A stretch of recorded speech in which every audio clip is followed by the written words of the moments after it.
इसी उपलक्ष्य में सम्मानी जो दयानाथ अंकल जी परीक्षित महाराज जी, उनकी धर्मपत्नी सुशीला शुक्ला जी, ये आंटी जी एक पीताम्बर डाल करके हमारा हार्दिक स्वागत कर रही हैं, सम्मान कर रही हैं। भगवान से कामना करेंगे भगवान ने शुद्धि श्रद्धान दे, राधे रानी मनोकामना पूर्ण करे, धर्म के मार्ग पर इसी प्रकार से आगे बढ़ाए रखे। बोलिए वृंदावन हरि लाल की। उन्होंने कहा कि कहाँ कथा और कहाँ सुधा, आप इस कथा की तुलना इस अमृत से कर रहे हो, क्योंकि ये कथा आपके लिए नहीं है। अरे आप तो भगवान के टच में रहते ही हो, आपका तो कभी भी कल्याण हो जाएगा। और ये जो कथा श्रवण करा रहे हैं, ये सिंपल यानी साधारण व्यक्ति के लिए बनाई गई है। व्यक्ति के लिए तो सिर्फ एक जरिया है, कथा को श्रवण करके कल्याण पाए, और कोई जरिया नहीं है। इसलिए ये जो अमृत जहां से लेके आए हो ना, वहीं ले जाओ। ये कथा आपके लिए नहीं है, ये सिंपल साधारण व्यक्ति के लिए, साधारण मनुष्य के लिए कथा बनाई गई है। आप जहां से अमृत लाए हो वहीं ले जाइए। जब ये बात तो सप्तऋषियों से कही तो सप्तऋषियों को बड़ा संदेह हुआ।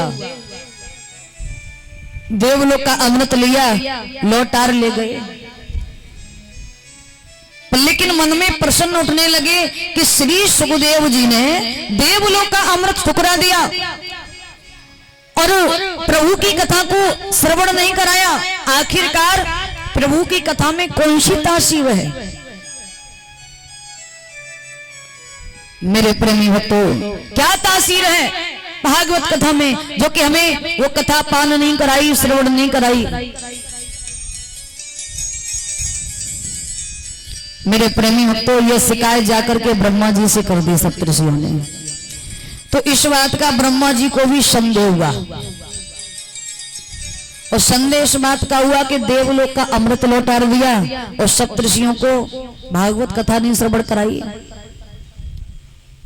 कौन सी तासीर है ऐसी? क्यों ना हम भागवत कथा की परीक्षा लें। तो ब्रह्मा जी ने भागवत कथा की परीक्षा लेनी चाहिए। उन्होंने क्या किया? एक तराजू लिया, तराजू के एक पलड़े में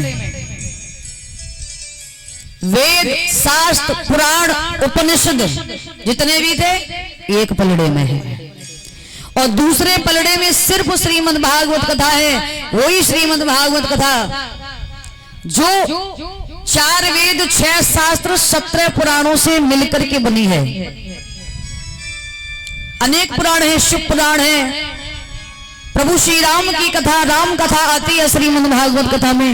ये सभी पुराणों से मिलकर के बनी है भागवत कथा। वो कथा एक पलड़े में रखी उन्होंने, और दूसरे में जितने भी वेद शास्त्र पुराण उपनिषद हैं वो दूसरे में थे। एक में सिर्फ श्रीमद् भागवत कथा है। पर लेकिन मेरे प्रेमी भक्तों, जैसे तराजू ऊपर को किया, जिसमें वेद शास्त्र पुराण उपनिषद थे वो पलड़ा ऊपर रहा, और जिसमें श्रीमद् भागवत कथा है जो 4 वेद 6 शास्त्र 17 पुराणों से मिलकर बनी है वो पलड़ा नीचे रहा। ब्रह्मा जी ने देखा कि जिनमें वेद शास्त्र पुराण उपनिषद हैं वो पलड़ा ऊपर है, और जिसमें सिर्फ श्रीमद् भागवत कथा है वो पलड़ा नीचे है।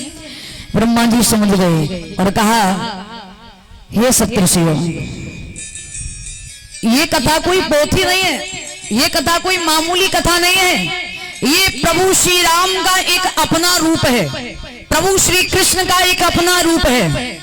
ये कोई पोथी नहीं है, कोई कथा नहीं है, ये प्रभु श्री राम का एक अपना रूप है। इसलिए श्री सुखदेव जी ने आपसे मना कर दिया था इस कथा को श्रवण करने के लिए। और ये कथा सिंपल यानी साधारण व्यक्ति के लिए बनाई गई है। इस कथा को अगर साधारण व्यक्ति इस आत्मा को परमात्मा से लगा करके श्रवण करेगा तो उसका कल्याण उद्धार हो जाएगा। व्यक्ति के उद्धार के लिए बनाई गई है ये कथा। बोलिए वृंदावन हरि लाल की।